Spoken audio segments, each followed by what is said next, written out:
This channel does not promote any violence, harmful, or illegal activities. All content provided by this channel is meant for an educational and information purpose only. Delhi বিধানসভা ভোটে জিতে ক্ষমতায় ফিরছে ভারতীয় জনতা party. রাজধানীতে জয়ের উচ্ছ্বাস এসে পড়েছে কলকাতাতে। মুরলীধর সেনলেন বিজেপির সাবেক কার্যালয়, রাজ্য সদর দপ্তর, তার সামনে গেরুয়া আবির উড়িয়ে আনন্দে মাতলেন বিজেপির নেতা কর্মী সমর্থকরা।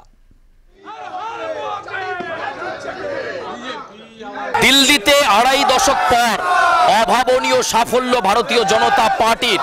আপকে দুর্মুষ করে দিল্লির দখল নিল ভারতীয় জনতা পার্টি। আর পশ্চিমবঙ্গে রাজ্য বিজেপি সদর দপ্তরের সামনে এই মুহূর্তে উল্লাস বিজেপি কর্মী সমর্থকদের মধ্যে। একে অপরকে জয়ের রঙে আবির দিয়ে রাঙিয়ে দিচ্ছেন তারা। চলছে এই মুহূর্তে লাড্ডু বিলি আমরা দেখতে পাচ্ছি এবং বিজেপির কর্মী সমর্থকরা তারা এই মুহূর্তে উচ্ছ্বসিত। উড়ে গেল কেজরিওয়াল, লেটস টার্গেট টালির চাল। আমাদের বক্তব্যের পর টালির চাল আমরা দখল করব। 26-এ পশ্চিমবঙ্গে আসছে বিজেপি, তৈরি হন। আর সন্ত্রাস করে ভোট লুট করে জিততে পারবে না। আজকে সাধারণ মানুষের রায় দিল্লিতে ক্ষমতায় এসছে, এরপরে এই পশ্চিমবঙ্গে আসবে, এইটা লিখে রাখুন।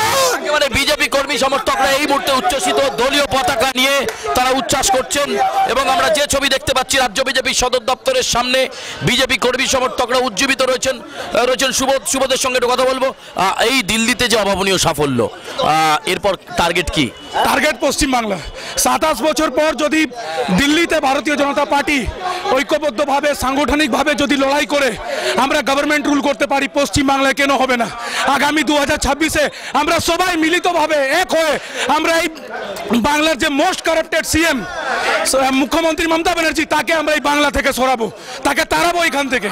উনি বাংলাদেশে গিয়ে বসবেন। এবার পশ্চিমবাংলার ভূমিতে ওনাদের মতো অপবিত্র সিএম এর দরকার আর নেই। আমরা কথা বলবো তমন্দ ঘোষ, উত্তর কলকাতা বিজেপির সভাপতি। দিল্লিতেই অভাবনীয় সাফল্য, আপকে একেবারে দুর্মুষ, মহারাষ্ট্রের কায়দায়, কি বলবেন? দিল্লিতে অভাবনীয় রেজাল্ট এবং এই রেজাল্টের পর বাংলার সকল মানুষ অপেক্ষা করে রয়েছে। একটা দুর্নীতিগ্রস্ত সরকারের পতন ঘটেছে, আর এক দুর্নীতিগ্রস্ত সরকার, বাংলার পাপ যে সরকার রয়েছে তার পতনের জন্য, এবং আর একটা বছর নেই নির্বাচনের জন্য। বাংলা এবার পাপ মুক্ত হবে। এই পাপ যে রাজ্য সরকার চালাচ্ছে, যে দুর্নীতিগ্রস্ত রাজ্য সরকার, তার থেকে বাংলার মানুষ মুক্তি পাবে। একেবারে 6 নম্বর মুরলীধর সেন লেন, সেই লেনের সামনে আমরা দেখতে পাচ্ছি কর্মী সমর্থকরা উজ্জীবিত। তারা এই মুহূর্তে দিল্লির এই সাফল্যকে সামনে রেখে বলছেন বাংলাতেও বিজেপি ভালো ফল করবে 2026-এ। সেই উজ্জীবিত হয়ে তারা আজকে একেবারে সদর দপ্তরের সামনে সেলিব্রেশন মোডে। ক্যামেরা কৃষ্ণেন্দুর সঙ্গে সুচারু, আর প্লাস নিউজ, কলকাতা।